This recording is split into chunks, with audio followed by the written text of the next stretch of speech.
Side right now, the one thing about healthcare you are not hearing, not that it's a burden and not that it's having some, hiccups just signing up for it. I'm talking about the security part, your personal privacy part.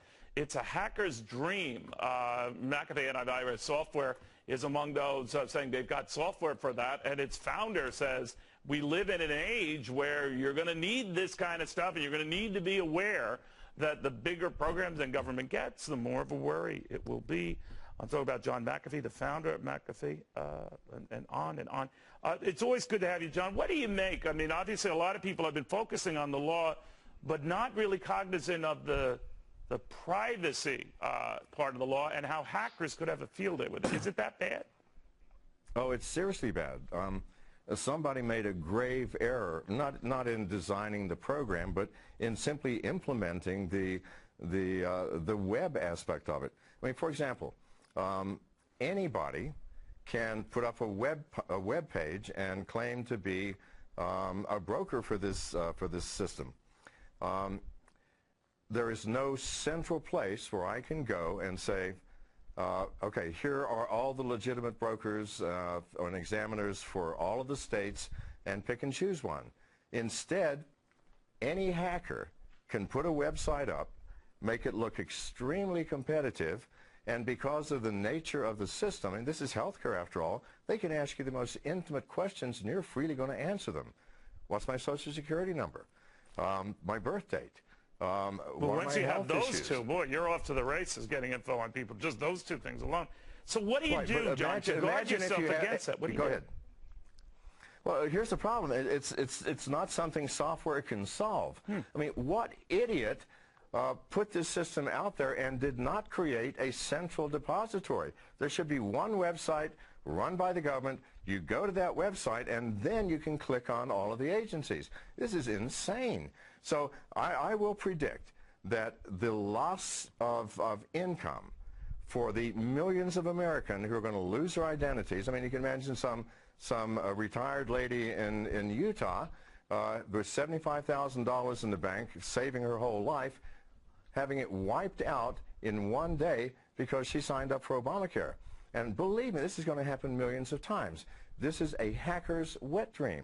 I mean, I cannot believe that they did this. I cannot believe you just said that, but that's why I like having you on. But I'd be curious of one thing. The NSA, all is quiet now in this, but we're losing sight of the fact that even though NSA gets its funding cut, that does not mean that it stops spying on people or that this is going on unabated. And I worry that in this environment where we talk about a budget shutdown, slowdown, healthcare problems coming, that we've sort of said, oh, yeah, they're still spying on us, or we've forgotten about that. You worry about that? Well, of course I'm worried about that. They're not going to stop spying on us. And it's not just the NSA. I mean, we're focused on the NSA. But good Lord, do you think the CIA and the FBI and others are not doing exactly the same thing? Of course they are. The technology is there. They're going to use it. So once the government gets up and running, and we trust it's up and running again, it's not as if any of these large agencies, and now healthcare, are any less inclined to still snoop, still hack, still encourage other hackers. Well, of course not. They're going to continue to do this as long as we give them the power to do so. And Obamacare itself is the loosest of all.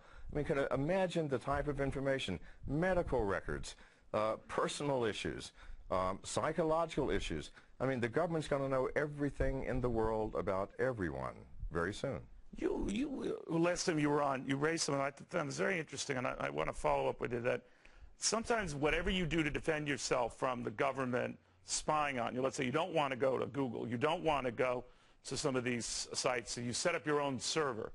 I've since heard that a lot of people, just in doing that, catch the government's attention, and that you become actually more of a target when they see, gee, why is Neil starting his own server? What's going on? That's right, and then the IRS is going to show up at your door and audit you.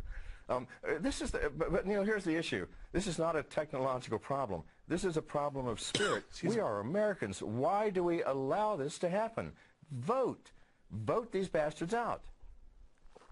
Well, that's one way of putting it. John Macaffee, thank you very much. Very good seeing you again. Thank you, sir.